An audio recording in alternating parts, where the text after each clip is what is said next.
Ngasisu mahausaगुमना mayamgidamagta nungairaba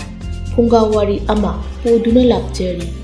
Wari asibu ibirakpi Kajal Khundrakpam. Wari asigi mamingna Lanlakta Lembigi Laibam. Thaina ngalingai matamda yangbi khul kauba khul ama leirami. Hairiba khul ase asuki matik laibak leihau phaba amadi leibasu yamna nungaiba khul ama oirami. Hairiba khul asibu pamba kalakpasingna yangbi khul asibu lausinnaba lan kaya tawraklami. Adubu khul asida leiriba misingse aduki matik sada landa haithoi singthoiba langi kanglon yamna haiba maramna khul asibu lausinba laina ngamlamde. Matam asida lan kaya tawbasida lembi khoigi mabudaugi mapa mapu kayasu lan ase thengnaduna lakli aduga lan asisu makhoina ngamlam. Asumna mapa mapu mathang lan ase yaurakpana hauzikti lembigi madhaugi haktaktasu asumna akanba lan tawrami. Matam asida lembidi poktri lan asisu lembigi mabudau hoina ngamlami. Mabudawna lan asibu kamdawdawno khangdre lan ase matam pumbagi oina loikradi phakranida. Asumna ahalsing asina tungi sarun surongi khanduna hairami. Atopa ahal amana aina khanbadadi lan ase loiba naigdaw mandi haibadi lan ase laibak asibu pambagi soknariba lani. Asumna ahalsing ado wari sanarami. Atopa ahal amana amu lan asina hayengwai phawba asum tawduna leirabadi aikhoi michamdi kamaina leinagani tumgi charol surolna kamdawba. Asumna matam khara haukre wari sanariba ahalsing ado loina leikidre. Asumna landi lepakauba naide aduga misingsu yamna nungsinaramde. Lan na maram oiraga chana thaknaba kayasu yamna tanglam. Lembigi mabokna karino tawrisibo matamse matam ama oire chieng hawai asina atia pakna mamal wangkhre aikhoi micham singdi kamdawna hingo haibano leibak ngakliba angam athau singse mamit loina tangle praja kayagi awaba kayase makhoidi amata khangpot nate. Asi hairaduna sauna mangolda phamli lembigi mapudo thongandagi changlaklami. Mapuroibana hairei karino ne nupi nangbu mangonsida phamduna lairabadi kaidawre o nupa noidi karisu khangoye somda yumsida nongmagi awat apa sangda yadaba kaya imungsida changiba mayamse potchai chengchaki mamalsina kaya da tanglibano nupa nangdi khangoi. Asi haiduna sauna leirami. Lembigi mapuna o adugi oire nang nangasaidagi ngangliba mayamse adugi oiradi ningthauna praja miyamda otle chengsak sanaba kaya pidabdagi makhoigidi watanaba paisinduna thamlabanina miyamna wanaribase makhoidi manada phawba hapanate aduna ikhoina waribase karimta khangba nate. Asumna leibak miyamsu chengchak kaya ama tanglabanina leibak ase sahi asida chaktangba thoklami.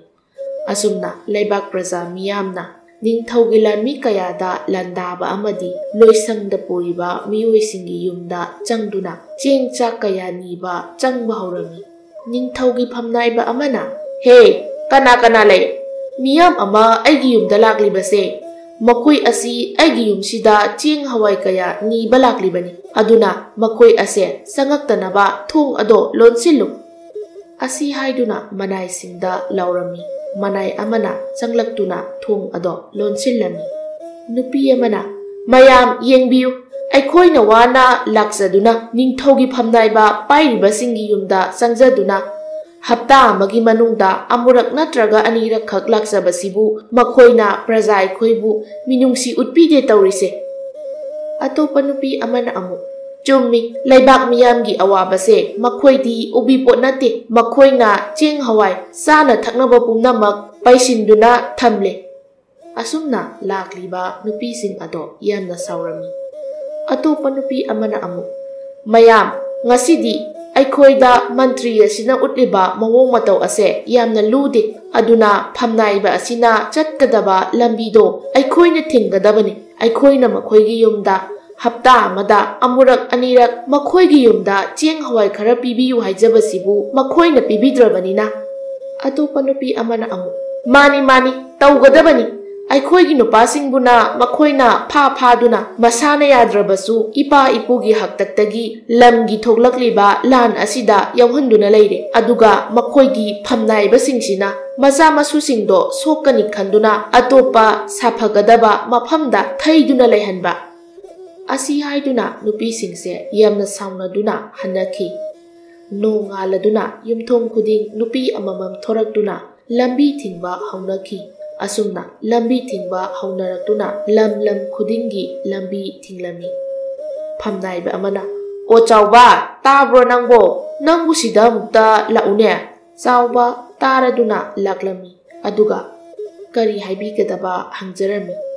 ꯐꯝꯅꯥꯏꯕ ꯑꯗꯨꯅ ꯇꯥ ꯆꯥꯎꯕ ꯅꯍꯥꯟꯒꯤ ꯂꯩꯇꯕꯒꯤ ꯁꯣꯔꯥꯠꯇꯨꯕꯨ ꯉꯁꯤ ꯅꯠꯇ꯭ꯔꯣ ꯆꯥꯎꯕꯅ ꯃꯥꯅꯤ ꯐꯝꯅꯥꯏꯕ ꯏꯕꯨꯡꯉꯣ ꯐꯝꯅꯥꯏꯕ ꯑꯗꯨꯅ ꯑꯗꯨꯗꯤ ꯐꯔꯦ ꯉꯁꯤꯁꯦ ꯁꯣꯔꯥꯠ ꯑꯣꯏꯔꯕꯅꯤꯅ ꯑꯩ ꯂꯣꯏꯁꯪ ꯀꯥꯔꯔꯣꯏ ꯑꯗꯨꯅ ꯉꯁꯤ ꯁꯣꯔꯥꯠꯇꯣ ꯆꯠꯂꯁꯤ ꯀꯣꯏꯔꯦꯡꯒꯤ ꯃꯃꯥ ꯂꯩꯇꯕꯒꯤ ꯁꯣꯔꯥꯠꯅꯤꯅ ꯈꯔ ꯉꯟꯇꯥ ꯆꯠꯁꯤ ꯑꯩꯒꯤ ꯏꯃꯥꯒꯤ ꯁꯣꯔꯥꯠꯇ ꯉꯟꯇꯥ ꯂꯥꯛꯄꯤꯗꯨꯅ ꯄꯨꯄꯥꯡꯒ ꯆꯥꯎꯅ ꯄꯤꯔꯝꯕꯅꯤ ꯇꯧꯔꯤꯁꯦ ꯑꯗꯨꯅ ꯇꯥ ꯆꯥꯎꯕꯁꯨ ꯉꯟꯇꯥ ꯂꯣꯏꯁꯤꯟꯅꯕ ꯇꯧꯕꯤꯔꯣ ꯆꯥꯎꯕꯁꯨ ꯂꯣꯏꯁꯤꯟꯖꯔꯨꯔꯒꯦ ꯍꯥꯏꯔꯒ ꯊꯣꯛꯈ꯭ꯔꯦ ꯑꯁꯨꯝꯅ ꯆꯥꯎꯕ ꯐꯝꯅꯥꯏꯕ ꯑꯗꯣ ꯊꯣꯔꯛꯄ ꯉꯥꯏꯔꯝꯃꯤ ꯐꯝꯅꯥꯏꯕ ꯑꯗꯨꯁꯨ ꯊꯣꯔꯛꯇꯨꯅ ꯃꯈꯣꯏ ꯑꯅꯤ ꯁꯒꯣꯜꯒꯤ ꯀꯥꯡꯀꯣꯠ ꯊꯧꯔꯛꯇꯨꯅ ꯃꯃꯥꯟꯅꯕꯒꯤ ꯃꯌꯨꯝ ꯇꯝꯅ ꯂꯥꯛꯂꯝꯃꯤ ꯂꯝꯕꯤꯗ ꯏꯃꯥ ꯏꯕꯦꯟ ꯃꯌꯥꯝ ꯑꯃ ꯂꯝꯕꯤ ꯊꯤꯡꯗꯨꯅ ꯂꯩꯔꯝꯃꯤ ꯑꯗꯨꯒ ꯐꯝꯅꯥꯏꯕꯒꯤ ꯁꯒꯣꯜ ꯀꯥꯡꯀꯣꯠ ꯑꯗꯨꯕꯨ ꯊꯤꯡꯂꯝꯃꯤ ꯐꯝꯅꯥꯏꯕꯅ ꯏꯃꯥ ꯏꯕꯦꯟꯁꯤꯡ ꯑꯩ ꯐꯝꯅꯥꯏꯕ ꯁꯅꯥꯅꯤ ꯑꯩ ꯃꯔꯨꯞ ꯑꯃꯒꯤꯗ ꯃꯃꯥ ꯂꯩꯇꯕꯒꯤ ꯁꯣꯔꯥꯠ ꯆꯠꯆꯕꯅꯤ ꯑꯗꯨꯅ ꯆꯥꯟꯕꯤꯗꯨꯅ ꯁꯣꯔꯥꯠ ꯑꯁꯦ ꯆꯠꯄ ꯌꯥꯍꯟꯕꯤꯌꯨ ꯂꯝꯕꯤ ꯊꯤꯡꯂꯤꯕ ꯅꯨꯄꯤ ꯑꯃꯅ ꯐꯝꯅꯥꯏꯕ ꯁꯅꯥ ꯅꯪ ꯑꯣꯏꯔꯦ ꯌꯥꯔꯣꯏ ꯉꯁꯤꯗꯤ ꯂꯝꯕꯤ ꯊꯤꯡꯉꯦ ꯁꯣꯝꯗ प्रजा ꯃꯤꯌꯥꯝꯅ ꯋꯥꯅ ꯂꯥꯜꯂꯛꯁꯤꯗ ꯆꯥꯅꯤꯡꯉꯥꯏ ꯊꯛꯅꯤꯡꯉꯥꯏ ꯂꯩꯇꯗꯅ ꯂꯩꯔꯦ ꯑꯗꯨꯒ ꯅꯣꯏꯅ ꯁꯣꯔꯥꯠ ꯀꯥꯏꯅ ꯌꯥꯔꯣꯏ ꯑꯇꯣꯞꯄ ꯂꯝꯕꯤ ꯑꯃ ꯌꯦꯡꯉꯨ नखोइदा अखोइना हप्ता अमदा अमुरक अनिरक चेंग हवाई निबा लाकपददी नखोइना अखोइबु लाकले हाइदुना थोंगलोनसिनबा नत्रो यारोइको लंबी सिदा चटपा असि हाइदुना फमनाइबा अदो सोरातकी लंबी दुदा चटललमदे फमनाइबा सना उपाय लेरमदे हाइनबा याबसु हाइनरबनी चाउबा अतोप्पा लंबी अमा येंगसि चटलु सोरात नंगारोइ चाउबना होइ इबुंगो असुमना हंदुना लंबी अतोपा अमदा अमुक चटलमी हंदकसु हानगी मतौगु लंबी चटके यारमदे उपाय लेत्रबा फमनाइबा सोरा चटपा यादबदगी मयुमदा हलकलमी असुमना फमनाइबा असीबगी सोरात अदो चटना मयुमदा हलकलमी सोमदसु लंबी थिंगबदगी लेबाकी ngam अथौसिंग मखोइ मखोइगी चटकदबा थबक कया अमा चटपा यादबदगी साउनरक्तुना इमा इबेलसिंगबु तनखाइबा होरकलमी इमा इबेलसिंगसु फमनाइबसिंगना थांग तेन पाइबा लानमी मयाम थादोक्तुना तांथोरकपदगी मुकनाबा खतनाबा चैनाबा कया थोरक्तुना अचौबा इरांग अमा थोरकलमी अदुगा इमा इबेलसिंगबु तनखाइबा यारक्तबदगी मखोइ मखोइना पाइरिबा नोंमै चैसांगना कनबा फूबा चैबदगी अचौबा इरांग अमा थोरकलमी अदुगा इमा इबेनसिंगसु सोकपा कया यौनरक्तुना अना लायेंग संगदा उखतनखी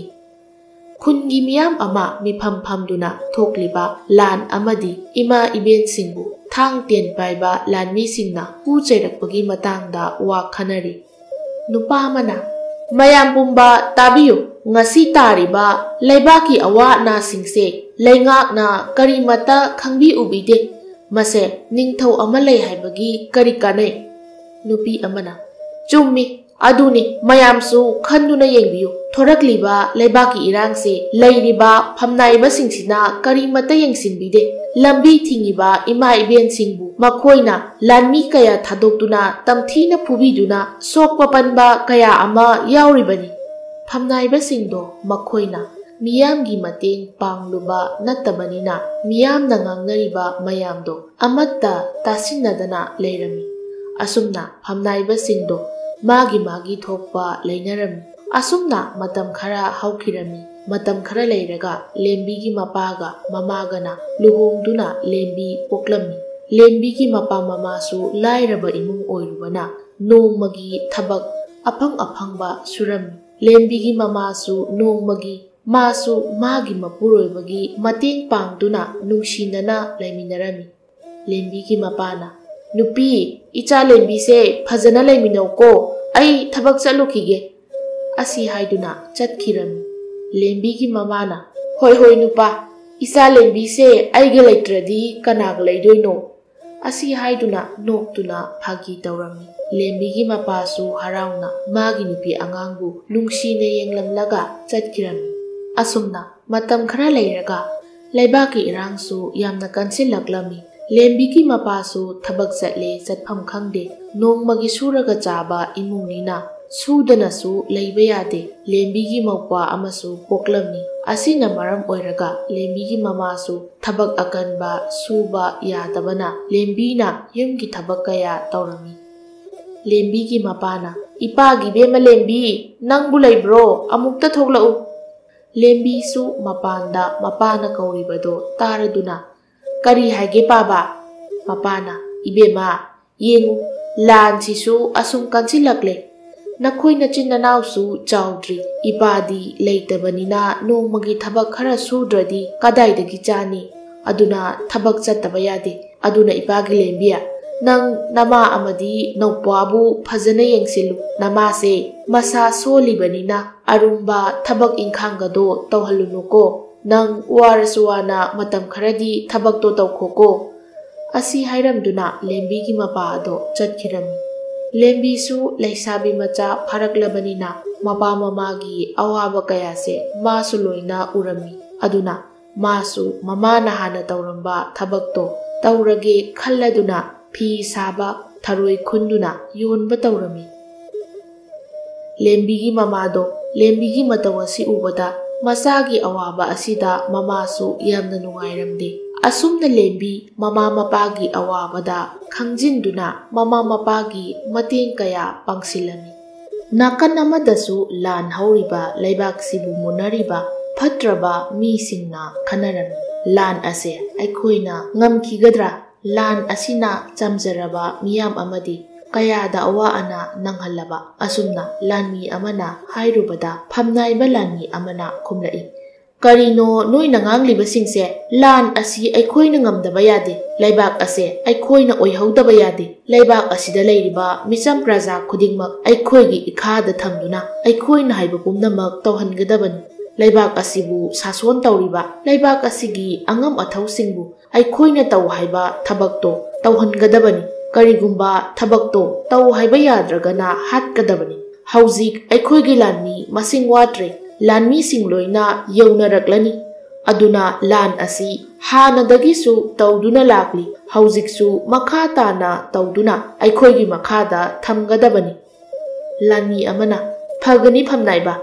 ꯐꯝꯅꯥꯏꯕꯅ ꯍꯥꯏꯕ ꯈꯨꯗꯤꯡꯃꯛ ꯑꯩꯈꯣꯏ ꯂꯣꯏꯅ ꯌꯥꯖꯒꯅꯤ"꯫ ꯂꯥꯟꯃꯤꯁꯤꯡꯁꯨ ꯃꯈꯣꯏꯒꯤ ꯐꯝꯅꯥꯏꯕꯅ ꯍꯥꯏꯔꯤꯕꯁꯤꯡꯗꯣ ꯌꯥꯏ ꯍꯥꯏꯗꯨꯅ ꯂꯣꯏꯅ ꯃꯈꯨꯠ ꯊꯥꯡꯒꯠꯇꯨꯅ ꯂꯥꯎꯗꯨꯅ ꯍꯔꯥꯎꯕ ꯐꯣꯡꯗꯣꯛꯂꯝꯃꯤ꯫ ꯑꯁꯨꯝꯅ ꯃꯇꯝ ꯈꯔ ꯂꯩꯔꯕ ꯇꯨꯡꯗ ꯂꯦꯝꯕꯤ ꯈꯣꯏꯒꯤ ꯂꯝꯁꯤꯗ ꯐꯠꯇ꯭ꯔꯕ ꯃꯤꯁꯤꯡꯅ ꯂꯥꯟꯗꯥꯔꯛꯇꯨꯅ ꯂꯦꯝꯕꯤ ꯈꯣꯏꯒꯤ ꯂꯝꯁꯤ ꯑꯃꯨꯛ ꯍꯟꯅ ꯋꯥꯔꯝꯃꯤ꯫ ꯂꯥꯟ ꯑꯁꯤꯗ ꯌꯨꯝ ꯀꯌꯥꯁꯨ ꯃꯩ ꯊꯥꯔꯝꯃꯤ ꯑꯃꯗꯤ ꯅꯨꯄꯥ ꯅꯨꯄꯤ ꯈꯥꯛꯇꯅ ꯇꯨꯝꯅ ꯍꯥꯠꯄ ꯍꯧꯔꯛꯂꯝꯃꯤ꯫ ꯂꯦꯝꯕꯤꯒꯤ ꯃꯄꯥꯅ, "ꯅꯨꯄꯤ, ꯅꯆꯥꯁꯤꯡꯗꯨꯕꯨ ꯀꯗꯥꯏꯗ ꯂꯩꯒꯦ? ꯍꯧꯖꯤꯛ ꯌꯨꯝ ꯀꯌా ꯑꯃ ꯃꯩ ꯊꯥꯕ ꯍꯧꯔꯛꯂꯦ ꯑꯃꯗꯤ ꯊꯦꯡꯅꯕ ꯃꯤ, ꯅꯨꯄꯤ ꯑꯉꯥꯡ, ꯁꯥ ꯁꯟ, ꯍꯨꯏ ꯍꯧꯗꯣꯡ ꯈꯥꯏꯗꯅ ꯍꯥꯠꯄ ꯍꯧꯔꯛꯇꯨꯅ ꯃꯤ ꯂꯩꯅꯔꯛꯇ꯭ꯔꯕꯅꯤꯀꯣ꯫ ꯑꯩꯈꯣꯏ ꯊꯋꯥꯏ ꯍꯤꯡꯅꯕ ꯆꯦꯜꯍꯧꯔꯁꯤ ꯂꯥꯛꯑꯣ"꯫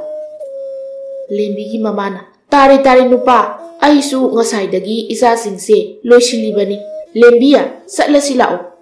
ꯑꯁꯤ ꯍꯥꯏꯗꯨꯅ ꯂꯦꯝꯕꯤꯒ ꯃꯧꯄ꯭ꯋꯥꯒ ꯂꯣꯏꯅꯅ ꯄꯨꯟꯅ ꯌꯨꯝꯗꯨꯗꯒꯤ ꯊꯣꯔꯛꯄ ꯍꯧꯔꯛꯄꯗ ꯐꯠꯇ꯭ꯔꯕ ꯂꯥꯟꯃꯤ ꯀꯌా ꯑꯃ ꯃꯈꯣꯏꯒꯤ ꯌꯨꯝ ꯑꯗꯨ ꯇꯝꯅ ꯃꯩ ꯆꯕꯨꯟ ꯄꯥꯏꯗꯨꯅ ꯆꯦꯜꯂꯛꯂꯤꯕꯁꯤꯡꯗꯨ ꯎꯕꯗ ꯂꯦꯝꯕꯤꯒꯤ ꯃꯃꯥꯗꯤ ꯄꯥꯈꯠꯈꯤꯔꯝꯃꯤ꯫ ꯂꯦꯝꯕꯤꯒꯤ ꯃꯄꯥꯅ, "ꯏꯕꯦꯝꯃ ꯂꯦꯝꯕꯤ, ꯅꯧꯄ꯭ꯋꯥꯁꯦ ꯄꯣꯁꯤꯜꯂꯨ, ꯑꯗꯨꯒ ꯐꯠꯇ꯭ꯔꯕ ꯂꯥꯟꯃꯤꯁꯤꯡꯁꯤꯅ ꯎꯔꯣꯏꯗꯕ ꯃꯐꯝꯗ ꯂꯣꯠꯇꯨꯅ ꯆꯦꯟꯈ꯭ꯔꯣ" ꯑꯁꯤ ꯍꯥꯏꯗꯨꯅ ꯃꯆꯥꯅꯨꯄꯥ ꯑꯄꯤꯛꯄꯗꯣ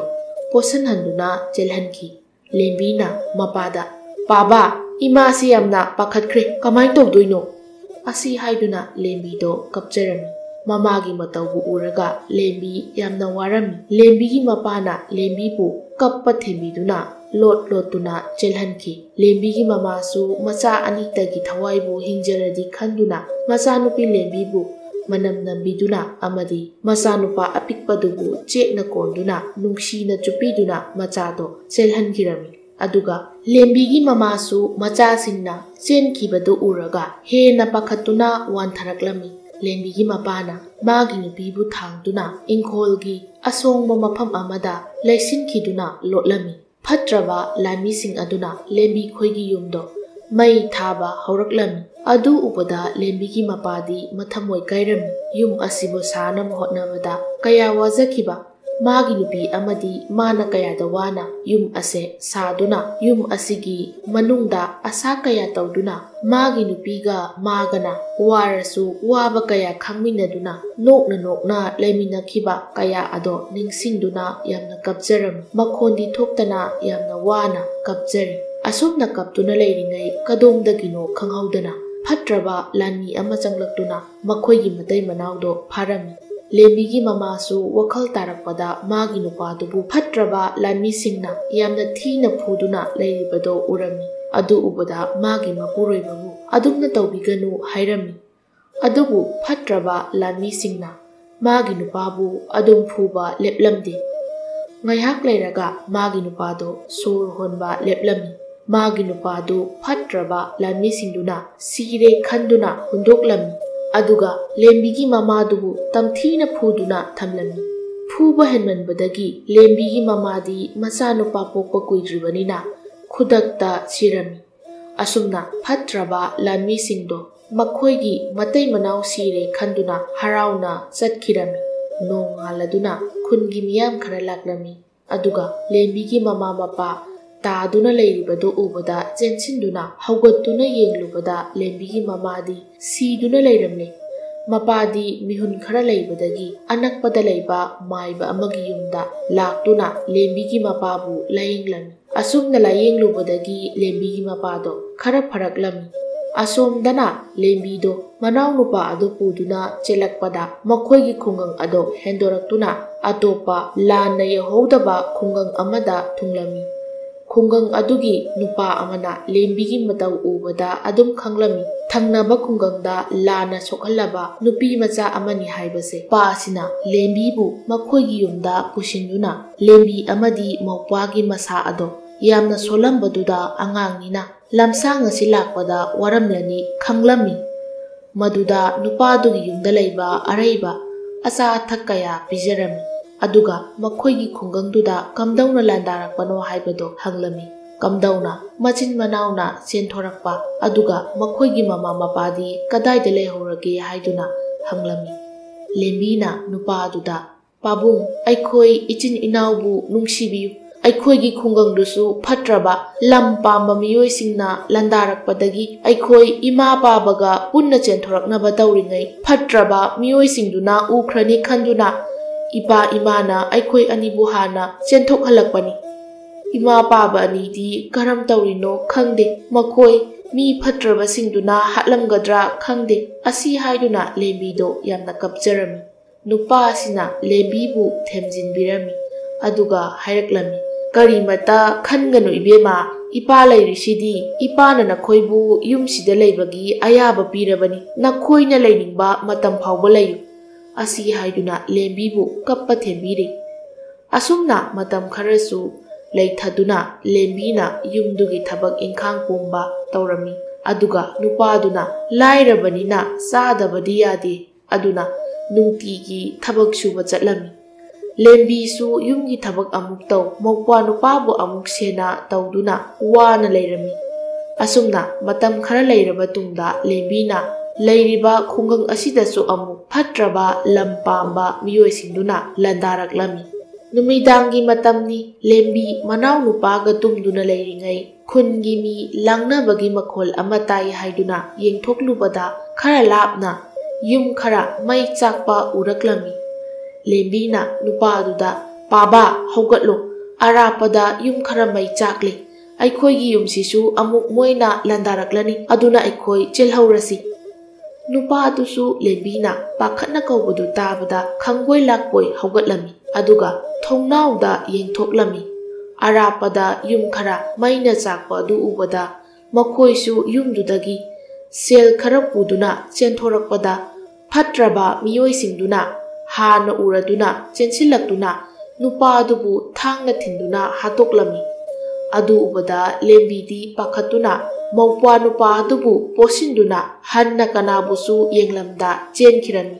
ꯂꯦꯝꯕꯤꯅ ꯆꯦꯟꯈꯤꯕ ꯑꯗꯨ ꯎꯕꯗ ꯐꯠꯇ꯭ꯔꯕ ꯂꯥꯟꯃꯤ ꯑꯃꯅ ꯇꯥꯟꯅꯔꯛꯂꯝꯃꯤ꯫ ꯂꯦꯝꯕꯤꯁꯨ ꯃꯊ꯭ꯋꯥꯏꯇꯕꯨ ꯀꯟꯖꯔꯕꯗꯤ ꯈꯟꯗꯨꯅ ꯆꯦꯜꯂꯛꯂꯝꯃꯤ꯫ ꯑꯁꯨꯝ ꯆꯦꯜꯂꯛꯄꯗ ꯂꯦꯝꯕꯤꯒꯤ ꯅꯥꯀꯟꯗ ꯏꯅꯦꯝ ꯅꯦꯝꯅ ꯍꯧꯕ ꯆꯥꯎꯔꯕ ꯈꯣꯡꯅꯥꯡ ꯑꯃ ꯂꯩꯔꯝꯃꯤ꯫ ꯈꯣꯡꯅꯥꯡꯗꯨꯒꯤ ꯃꯌꯥꯏꯗ ꯑꯍꯣꯕ ꯃꯤ ꯆꯪꯕ ꯌꯥꯕ ꯃꯈꯨꯜ ꯑꯃ ꯂꯩꯔꯤꯕꯗꯣ ꯂꯦꯝꯕꯤꯅ ꯎꯕꯗꯒꯤ ꯃꯈꯨꯟꯗꯨꯗ ꯃꯆꯤꯟ ꯃꯧꯄ꯭ꯋꯥ ꯑꯗꯣ ꯆꯪꯗꯨꯅ ꯂꯣꯠꯂꯝꯃꯤ꯫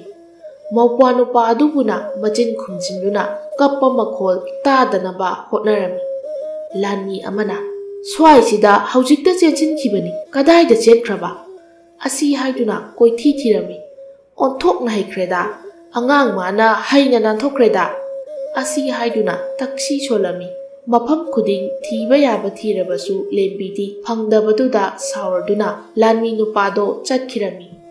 ꯑꯁꯨꯝ ꯇꯧꯗꯨꯅ ꯐꯠꯇ꯭ꯔꯕ ꯂꯥꯟꯃꯤ ꯅꯨꯄꯥꯗꯨꯒꯤ ꯃꯈꯨꯠꯇꯒꯤ ꯂꯦꯝꯕꯤꯒꯤ ꯊꯋꯥꯏ ꯀꯟꯖꯔꯝꯃꯤ꯫ ꯂꯦꯝꯕꯤ ꯊꯣꯔꯛꯇꯨꯅ ꯅꯨꯄꯥ ꯑꯗꯣ ꯆꯠꯈ꯭ꯔꯕ ꯍꯥꯏꯗꯨꯅ ꯌꯦꯡꯂꯝꯃꯤ꯫ ꯂꯥꯟꯃꯤ ꯑꯗꯨ ꯂꯩꯔꯝꯗꯕꯗꯒꯤ ꯂꯦꯝꯕꯤ ꯑꯗꯨ ꯃꯧꯄ꯭ꯋꯥ ꯅꯨꯄꯥ ꯑꯗꯨꯕు ꯑꯃꯨꯛ ꯄꯣꯠꯁꯤꯟꯗꯨꯅ ꯈꯨꯡꯒꯪ ꯑꯗꯨꯗꯒꯤ ꯋꯥꯕ ꯀꯧꯕ ꯂꯩꯇꯅ ꯆꯦꯟꯊꯣꯔꯛꯂꯤ꯫ ꯂꯦꯝꯕꯤꯗꯣ ꯑꯁꯨꯝ ꯆꯦꯟꯊꯣꯔꯛꯄꯅ ꯑꯍꯤꯡ ꯑꯗꯣ ꯂꯣꯏꯁꯤꯟꯈꯤꯗꯨꯅ ꯅꯣꯡ ꯉꯥꯜꯂꯛꯂꯝꯃꯤ꯫ ꯅꯣꯡ ꯉꯥꯜꯂꯗꯨꯅ ꯂꯦꯝꯕꯤꯁꯨ ꯎꯈꯥꯗ ꯉꯥꯏꯍꯥꯛ ꯄꯣꯊꯥꯗꯨꯅ ꯂꯩꯔꯝꯃꯤ꯫ ꯂꯦꯝꯕꯤ ꯃꯥꯅ ꯐꯝꯂꯤꯕ ꯎꯈꯥ ꯑꯗꯨꯒꯤ ꯃꯅꯥꯛ ꯅꯛꯄ ꯑꯗꯨꯋꯥꯏꯗ ꯏꯁꯤꯡ ꯂꯩꯕ꯭ꯔꯥ ꯍꯥꯏꯗꯨꯅ ꯌꯦꯡꯂꯝꯃꯤ꯫ ꯃꯅꯥꯛ ꯅꯛꯄꯗ ꯄꯨꯈ꯭ꯔꯤ ꯑꯃ ꯂꯩꯕꯗꯨ ꯎꯕꯗ ꯄꯨꯈ꯭ꯔꯤꯗꯨꯗ ꯂꯥꯛꯇꯨꯅ ꯏꯁꯤꯡ ꯊꯛꯂꯝꯃꯤ꯫ ꯃꯧꯄ꯭ꯋꯥ ꯅꯨꯄꯥꯗꯨꯁꯨ ꯃꯕꯨꯛ ꯂꯥꯝꯂꯗꯨꯅ ꯀꯞꯂꯝꯃꯤ꯫ ꯑꯗꯨ ꯎꯕꯗ ꯂꯦꯝꯕꯤꯅ ꯃꯧꯄ꯭ꯋా ꯅꯨꯄꯥꯗꯨꯕꯨ ꯏꯁꯤꯡ ꯑꯣꯏꯅ ꯈꯔ ꯃꯌꯥꯗ తాꯍꯟꯗꯨꯅ ꯄꯤꯊꯛꯂꯝꯃꯤ꯫ ꯏꯁꯤꯡ ꯈꯔ ꯇꯥꯈ꯭ꯔꯕꯅꯤꯅ ꯃꯧꯄ꯭ꯋꯥ ꯅꯨꯄꯥꯗꯣ ꯀꯞꯄ ꯇꯣꯛꯈꯤꯔꯝꯃꯤ꯫ ꯃꯗꯨꯗ ꯂꯦꯝꯕꯤꯁꯨ ꯉꯥꯏꯍꯥꯛ ꯄꯣꯊꯥꯖꯗꯨꯅ ꯃꯥꯒꯤ ꯅꯨꯡꯁꯤꯔꯕ ꯈꯨꯡꯒꯪ ꯑꯗꯣ ꯅꯤꯡꯁꯤꯡꯂꯛꯇꯨꯅ ꯃꯃꯥ ꯃꯄꯥꯅ ꯀꯝꯗꯧꯈ꯭ꯔꯕꯅꯣ ꯈꯜꯂꯝꯃꯤ꯫ ꯐꯠꯇ꯭ꯔꯕ ꯂꯥꯟꯃꯤꯁꯤꯡꯗꯨꯅ ꯍꯥꯠꯈ꯭ꯔꯕꯔꯥ ꯈꯜꯂꯨꯕꯗ ꯂꯦꯝꯕꯤ ꯃꯃꯥ ꯃꯄꯥꯕꯨ ꯅꯤꯡꯁꯤꯡꯗꯨꯅ ꯌꯥꯝꯅ ꯀꯞꯆꯔꯝꯃꯤ꯫ ꯃꯃꯥ ꯃꯄꯥ ꯑꯗꯣ ꯍꯤꯡꯂꯝꯒꯅꯤ ꯍꯥꯏꯕꯗꯤ ꯊꯥꯖꯔꯨꯗ꯭ꯔꯦ꯫ ꯑꯁꯣꯝꯗꯗꯤ ꯂꯦꯝꯕꯤꯒꯤ ꯃꯄꯥꯗꯣ ꯃꯥꯕꯨ ꯃꯇꯝ ꯈꯔ ꯂꯥꯌꯦꯡꯂꯕꯒꯤ ꯇꯨꯡꯗ ꯈꯔ ꯈꯔ ꯐꯔꯛꯂꯝꯃꯤ꯫ ꯃꯥꯅ ꯍꯦꯛ ꯐꯔꯛꯄꯗ ꯃꯆꯥ ꯂꯦꯝꯕꯤ ꯑꯃꯗꯤ ꯃꯧꯄ꯭ꯋꯥ ꯅꯨꯄꯥ ꯑꯃꯗꯤ ꯃꯥꯒꯤ ꯅꯨꯄꯤꯕꯨ ꯅꯤꯡꯁꯤꯡꯂꯝꯃꯤ꯫ ꯑꯗꯨꯒ ꯂꯦꯝꯕꯤꯒꯤ ꯃꯄꯥꯁꯨ ꯃꯊ꯭ꯋꯥꯏ ꯅꯨꯡꯉꯥꯏꯇꯅ ꯌꯥꯝꯅ ꯀꯞꯂꯝꯃꯤ꯫ ꯃꯁꯥ ꯈꯔ ꯐꯒꯠꯂꯛꯂꯒ ꯃꯥꯒꯤ ꯃꯆꯥ ꯑꯅꯤ ꯑꯗꯣ ꯊꯤꯔꯨꯒꯦ ꯍꯥꯏꯅ ꯈꯜꯂꯝꯃꯤ꯫ ꯑꯗꯨꯒ ꯃꯅꯥꯛ ꯑꯗꯨꯋꯥꯏꯗ ꯂꯩꯕ ꯃꯤ ꯑꯃꯗ ꯃꯥꯒꯤ ꯅꯨꯄꯤꯕꯨ ꯍꯪꯂꯨꯕꯗ ꯃꯥꯒꯤ ꯅꯨꯄꯤꯗꯤ ꯅꯨꯃꯤꯠꯇꯨꯗ ꯐꯠꯇ꯭ꯔꯕ ꯃꯤꯁꯤꯡꯗꯨꯅ ꯐꯨꯕꯗ ꯍꯦꯟꯃꯟꯕꯗꯒꯤ ꯅꯨꯃꯤꯠꯇꯨꯗ ꯑꯗꯨꯝ ꯁꯤꯈ꯭ꯔꯦ ꯍꯥꯏꯅ ꯇꯝꯂꯛꯂꯝꯃꯤ꯫ ꯋꯥꯐꯝ ꯑꯁꯤ ꯇꯥꯔꯨꯕꯗ ꯍꯦꯟꯅ ꯂꯦꯝꯕꯤꯒꯤ ꯃꯄꯥ ꯑꯗꯣ ꯀꯞꯂꯝꯃꯤ꯫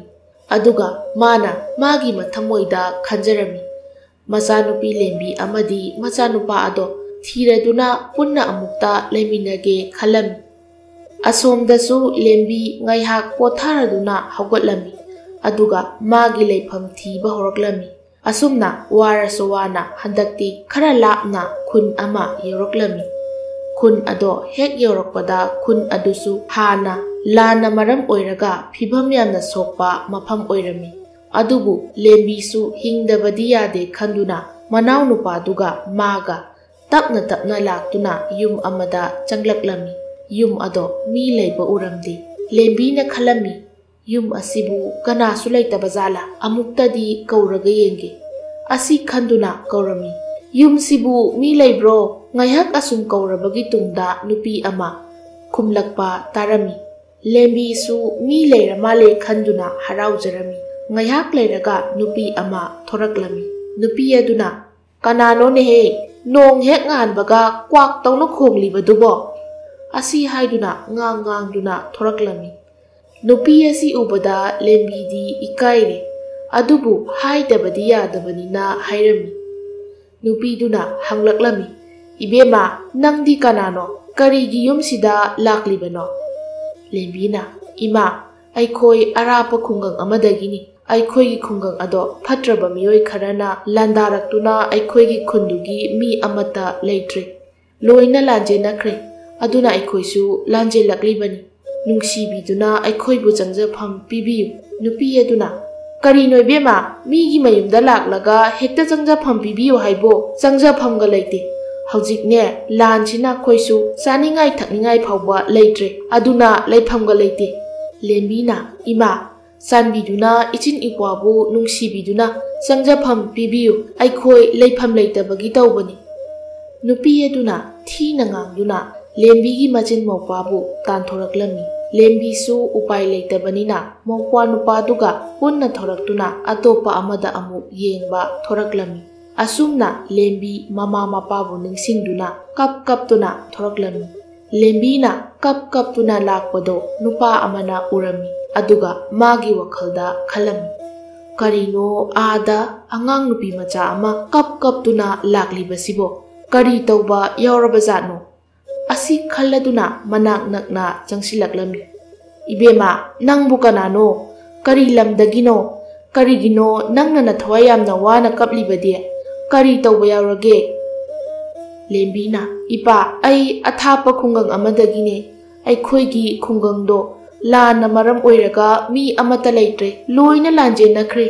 ꯑꯩꯒꯤ ꯏꯃꯥ ꯏꯄꯥꯕꯨꯁꯨ ꯃꯈꯣꯏꯅ ꯍꯥꯠꯈ꯭ꯔꯕꯔꯥ ꯈꯪꯗꯦ꯫ ꯑꯗꯨꯅ ꯏꯆꯤꯟ ꯏꯀ꯭ꯋꯥ ꯃꯇꯝ ꯈꯔꯒꯤ ꯑꯣꯏꯅ ꯂꯩꯐꯝ ꯊꯤꯖꯔꯛꯂꯤꯕꯅꯦ꯫ ꯅꯨꯄꯥ ꯑꯗꯨꯅ ꯍꯥꯏꯔꯛꯏ, ꯑꯣ, ꯑꯗꯨꯒꯤ ꯑꯣꯏꯔꯗꯤ ꯅꯪ ꯀꯔꯤꯝꯇ ꯈꯜꯂꯨꯔꯅꯨ꯫ ꯏꯄꯥ ꯂꯩꯔꯤꯕꯁꯤꯗꯤ ꯑꯩꯈꯣꯏꯒꯤ ꯌꯨꯝꯗ ꯆꯠꯂꯁꯤ ꯂꯥꯛꯑꯣ꯫ ꯑꯩꯈꯣꯏꯗ ꯑꯣꯏꯅ ꯂꯩꯔꯨꯔꯁꯤ꯫ ꯑꯁꯤ ꯍꯥꯏꯗꯨꯅ ꯂꯦꯝꯕꯤ ꯃꯆꯤꯟ ꯃꯧꯄ꯭ꯋꯥꯕꯨ ꯄꯨꯗꯨꯅ ꯂꯥꯛꯂꯝꯃꯤ꯫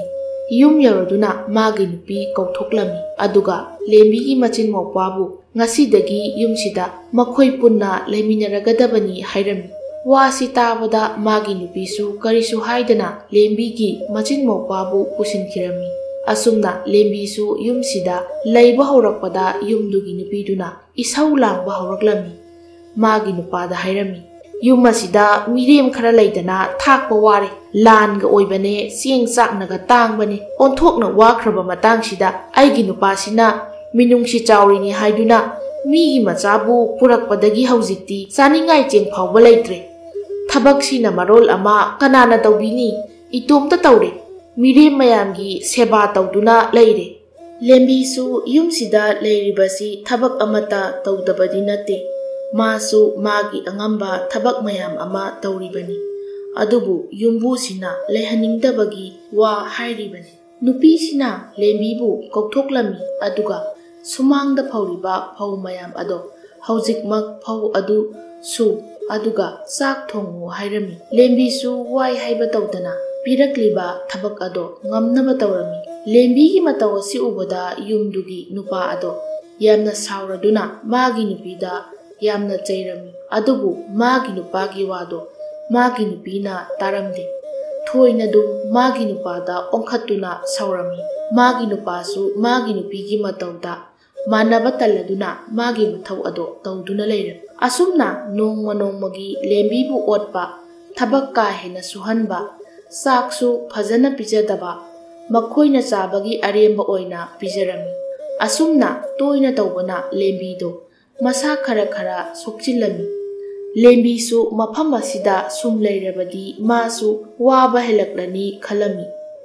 ꯌꯨꯝꯕꯨꯗꯨꯒꯤ ꯅꯨꯄꯥ ꯑꯃꯗꯤ ꯅꯨꯄꯤ ꯑꯗꯣ ꯅꯨꯃꯤꯗꯥꯡꯒꯤ ꯆꯥꯛ ꯆꯥꯔꯕ ꯃꯇꯨꯡ ꯇꯨꯝꯈꯤꯔꯝꯃꯤ꯫ ꯑꯗꯨꯕꯨ ꯂꯦꯝꯕꯤꯒꯤ ꯆꯥꯛꯇꯤ ꯄꯤꯕꯤꯔꯝꯗꯦ꯫ ꯂꯦꯝꯕꯤꯁꯨ ꯉꯁꯥꯏꯗꯒꯤ ꯊꯕꯛ ꯋꯥꯅ ꯁꯨꯔꯨꯕꯅꯤꯅ ꯆꯥꯛ ꯂꯥꯝꯂꯝꯃꯤ꯫ ꯑꯗꯨꯕꯨ ꯆꯥꯛ ꯄꯤꯔꯝꯗꯕꯗꯨꯗ ꯀꯔꯤꯁꯨ ꯍꯥꯏꯔꯨꯗ꯭ꯔꯦ꯫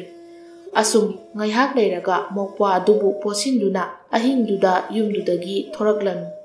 ꯑꯍꯤꯡꯒꯤ ꯃꯇꯝ ꯑꯣꯏꯕꯅꯤꯅ ꯃꯤꯁꯨ ꯀꯅꯥꯃꯠꯇ ꯂꯝꯕꯤꯗ ꯆꯠꯅꯔꯝꯗꯦ꯫ ꯂꯣꯏꯅ ꯏꯍꯥꯡ ꯍꯥꯡꯂꯝꯃꯤ꯫ ꯑꯁꯨꯝꯅ ꯃꯐꯝ ꯑꯃꯗ ꯑꯃꯨꯛ ꯄꯣꯊꯥ, ꯃꯐꯝ ꯑꯃꯗ ꯑꯃꯨꯛ ꯄꯣꯊꯥ ꯇꯧꯗꯨꯅ ꯌꯥꯝꯅ ꯋꯥꯅ ꯂꯥꯛꯂꯝꯃꯤ꯫ ꯅꯣꯡ ꯉꯥꯟꯐꯨꯡ ꯇꯧꯔꯛꯄ ꯑꯗꯨꯋꯥꯏꯗ ꯂꯦꯝꯕꯤꯗꯣ ꯋꯥꯃꯟꯗꯨꯅ ꯉꯥꯏꯍꯥꯛ ꯄꯣꯊꯥꯔꯝꯃꯤ꯫ ꯃꯧꯄ꯭ꯋꯥ ꯅꯨꯄꯥꯅ ꯀꯞꯂꯛꯄꯒꯤ ꯃꯈꯣꯜ ꯇꯥꯕꯗ ꯍꯧꯒꯠꯂꯛꯂꯝꯃꯤ꯫ ꯂꯦꯝꯕꯤ ꯍꯣꯏꯒꯤ ꯃꯃꯥꯡꯗ ꯅꯨꯄꯤ ꯃꯆꯥ ꯌꯥꯎꯖꯗꯕꯤ ꯑꯃ ꯃꯈꯣꯏꯕꯨ ꯅꯨꯡꯁꯤꯅ ꯌꯦꯡꯗꯨꯅ ꯂꯩꯔꯝꯃꯤ꯫ ꯑꯗꯨꯕꯨ ꯎꯕꯗ ꯂꯦꯝꯕꯤꯅ ꯀꯅꯥ ꯑꯣꯏꯔꯕꯅꯣ ꯈꯜꯂꯝꯃꯤ꯫ ꯅꯨꯄꯤ ꯑꯗꯨꯅ ꯂꯦꯝꯕꯤꯗ ꯍꯥꯏꯔꯛꯂꯝꯃꯤ, ꯏꯕꯦꯝꯃ, ꯅꯈꯣꯏ ꯅꯆꯤꯟ ꯅꯥꯎꯄꯥꯗꯤ ꯀꯗꯥꯏꯗ ꯆꯠꯂꯨꯕꯅꯣ?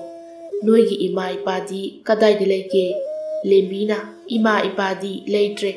ꯂꯥꯟꯅ ꯃꯔꯝ ꯑꯣꯏꯔꯒ ꯂꯣꯏꯅ ꯀꯥꯏꯅꯔꯦ, ꯑꯩꯁꯨ ꯍꯧꯖꯤꯛ ꯀꯗꯥꯏꯗ ꯆꯠꯀꯗꯕꯅꯣ ꯈꯪꯗꯦ꯫ ꯑꯁꯤ ꯍꯥꯏꯗꯨꯅ ꯂꯦꯝꯕꯤꯗꯣ ꯌꯥꯝꯅ ꯀꯞꯂꯝꯃꯤ꯫ ꯅꯨꯄꯤ ꯑꯗꯨꯅ ꯅꯨꯡꯉꯥꯏꯇꯅ ꯑꯁꯨꯝꯅ ꯍꯥꯏꯔꯝꯃꯤ, ꯀꯔꯤꯁꯨ ꯈꯜꯂꯨꯔꯅꯨ ꯏꯕꯦꯝꯃ, ꯍꯧꯖꯤꯛꯇꯤ ꯏꯃꯥ ꯊꯦꯡꯅꯔꯕꯅꯤꯅ ꯏꯃꯥ ꯈꯣꯏꯗ ꯂꯩꯔꯨꯔꯁꯤ ꯂꯥꯛꯑꯣ꯫ ꯏꯃꯥꯁꯨ ꯏꯃꯤꯠꯇ ꯏꯆꯥ ꯑꯃꯠꯇ ꯎꯖꯗꯦ, ꯅꯈꯣꯏꯕꯨ ꯏꯃꯥꯅ ꯏꯆꯥ ꯁꯛꯅ ꯌꯣꯛꯆꯔꯒꯦ ꯍꯥꯏꯖꯔꯝꯃꯤ꯫ ꯂꯦꯝꯕꯤꯁꯨ ꯌꯥꯔꯗꯨꯅ ꯅꯨꯄꯤꯒꯤ ꯃꯌꯨꯝꯗ ꯆꯠꯂꯝꯃꯤ꯫ ꯅꯨꯄꯤꯗꯨꯅ ꯂꯦꯝꯕꯤ ꯑꯃꯗꯤ ꯃꯧꯄ꯭ꯋꯥ ꯅꯨꯄꯥꯕꯨ ꯌꯥꯝꯅ ꯂꯨꯅ ꯇꯧꯕꯤꯗꯨꯅ ꯅꯨꯡꯉꯥꯏꯅ ꯂꯩꯔꯝꯃꯤ꯫ ꯂꯥꯟꯁꯨ ꯂꯣꯏꯈꯤꯔꯝꯃꯤ꯫ ꯃꯤ ꯐꯠꯇꯕꯁꯤꯡꯗꯣ ꯂꯥꯟꯁꯤ ꯃꯈꯣꯏꯅ ꯐꯅꯌꯥꯝ ꯇꯧꯔꯕꯁꯨ ꯂꯧꯁꯤꯟꯕ ꯉꯝꯂꯛꯇꯕꯗꯒꯤ ꯈꯨꯟ ꯃꯌꯥꯝꯗꯣ ꯂꯣꯏꯅ ꯊꯥꯗꯣꯛꯇꯨꯅ ꯆꯠꯅꯈꯤ꯫ ꯑꯁꯨꯝꯅ ꯂꯥꯟ ꯂꯣꯏꯔꯕꯅꯤꯅ ꯍꯥꯟꯅꯒꯤ ꯃꯇꯧꯒꯨꯝꯅ ꯏꯪꯅ ꯆꯤꯛꯅ ꯂꯩꯕ ꯍꯧꯔꯛꯂꯝꯃꯤ꯫ ꯁꯣꯝꯗ ꯂꯦꯝꯕꯤꯒꯤ ꯃꯄꯥꯁꯨ ꯃꯁꯥꯗꯣ ꯄꯨꯡꯐ ꯐꯔꯗꯨꯅ ꯃꯆꯥ ꯑꯅꯤꯕꯨ ꯊꯤꯕ ꯊꯣꯔꯛꯂꯝꯃꯤ꯫ ꯃꯆꯥ ꯑꯅꯤꯕꯨ ꯊꯦꯡꯅꯕ ꯃꯤꯗ ꯍꯪꯗꯨꯅ ꯂꯥꯛꯄꯅ ꯂꯦꯝꯕꯤ ꯍꯣꯏꯅ ꯂꯩꯔꯤꯕ ꯑꯗꯨꯋꯥꯏꯗ ꯌꯧꯔꯛꯂꯝꯃꯤ꯫ ꯃꯤ ꯑꯃꯗ ꯍꯪꯕꯗ ꯃꯆꯥꯕꯨ ꯈꯪꯉꯤ ꯍꯥꯏꯔꯛꯇꯨꯅ ꯇꯥꯛꯄꯤꯔꯛꯂꯝꯃꯤ꯫ ꯑꯗꯨꯒ ꯂꯦꯝꯕꯤ ꯑꯃꯗꯤ ꯃꯧꯄ꯭ꯋꯥ ꯅꯨꯄꯥꯕꯨ ꯊꯦꯡꯅꯔꯝꯃꯤ꯫ ꯂꯦꯝꯕꯤꯅ ꯃꯃꯥ ꯍꯪꯕꯗ ꯃꯃꯥꯗꯤ ꯂꯩꯈꯤꯗ꯭ꯔꯦ ꯍꯥꯏꯔꯛꯄꯗ ꯂꯦꯝꯕꯤꯗꯣ ꯌꯥꯝꯅ ꯀꯞꯂꯝꯃꯤ꯫ ꯑꯗꯨꯕꯨ ꯃꯄꯥꯅ ꯊꯦꯝꯕꯤꯗꯨꯅ ꯃꯈꯣꯏ ꯄꯨꯟꯅ ꯅꯨꯄꯤ ꯌꯨꯝꯕꯨꯗꯨꯗ ꯆꯠꯂꯒꯦ ꯍꯥꯏꯔꯝꯗꯨꯅ ꯃꯈꯣꯏꯒꯤ ꯍꯥꯟꯅꯒꯤ ꯈꯨꯡꯒꯪꯗꯨꯗ ꯑꯃꯨꯛ ꯍꯜꯂꯛꯇꯨꯅ ꯅꯨꯡꯉꯥꯏꯅ ꯂꯩꯃꯤꯟꯅꯈꯤ꯫ ꯃꯧꯄ꯭ꯋꯥ ꯅꯨꯄꯥꯁꯨ ꯆꯥꯎꯔꯕꯅꯤꯅ ꯃꯈꯣꯏꯒꯤ ꯃꯇꯦꯡ ꯄꯥꯡꯂꯝꯃꯤ꯫ ꯃꯈꯣꯏ ꯍꯔꯥꯎ ꯅꯨꯡꯉꯥꯏꯅ ꯄꯥꯟꯈꯤꯔꯝꯃꯤ꯫